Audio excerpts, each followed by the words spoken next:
Alrighty, friends, check this out. The boss lady is on us to get something done around here, so we got to fire up some of these toys and get busy. But before we put the equipment on the job there, we thought we'd do a little repair and maintenance and doing a little greasing on the tractor here.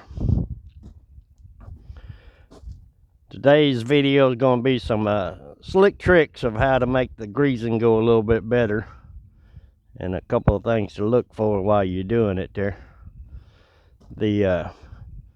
What we like to do, instead of just shooting grease into the fittings there, we like to kind of degrease it first there, because you know grease gets hard, rock hard over time there. So what we like to do is today we've been using a little bit of a PB blaster, shooting that onto the old grease and putting some 3-in-1 oil on it and trying to soften all the grease up there. And then we taking our butter knife there. If you ain't got a butter knife in your toolbox there, we highly suggest you get you a butter knife there.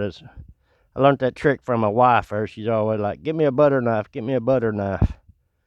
And so we try to keep 3 or 4 butter knives in the tool truck at all time there, because man, they are just super handy for jamming stuff up in the corners, prying on stuff, make you a sandwich with it or whatever. But you can see some of that grease is like hard as a rock. We've been trying to soften it up there, because when you grease a fitting there, you want it to go from one side of the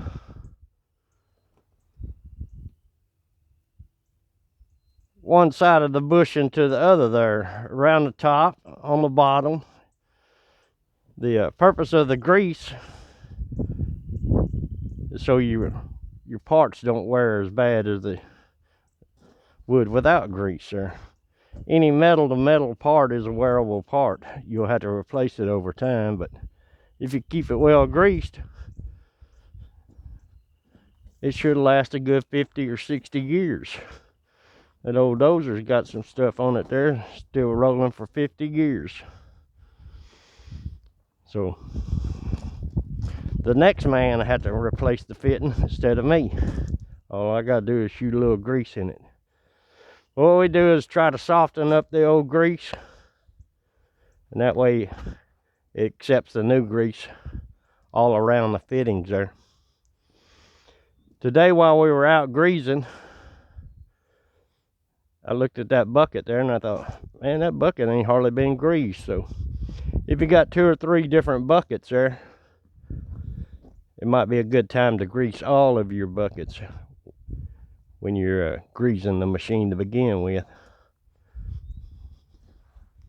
And another thing that we've noticed when we were greasing on our machine there is to check your hydraulic rams, make sure they're nice and shiny, no surface rust on them, because surface rust will wear on your seals.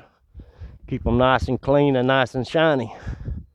And then with this tractor, we noticed that our rams are turning black on this machine there.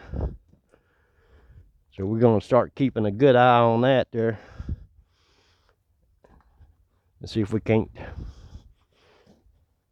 try to make them turn shiny again. I'm not sure why they're turning black, whether it's the hydraulic fluid is being burned on it, or the rubber seals are dragging it, making it black. But there's one of the rubber seals there that done popped off and broke. I'm not sure if that was causing it to turn black or what there, but if you got any kind of idea, leave it in the comment below there. But the rams on this loader there are definitely turning black, so we're gonna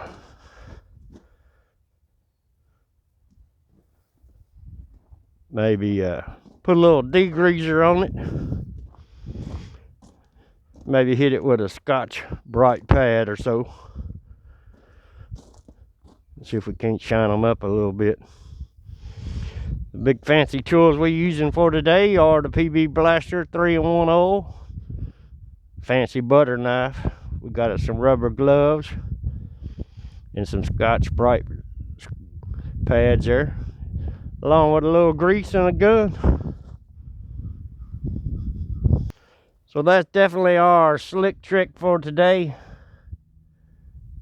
Is try to degrease your tractor before you go to greasing it. And that way you get some new grease on it there. Inspect your hydraulic rams.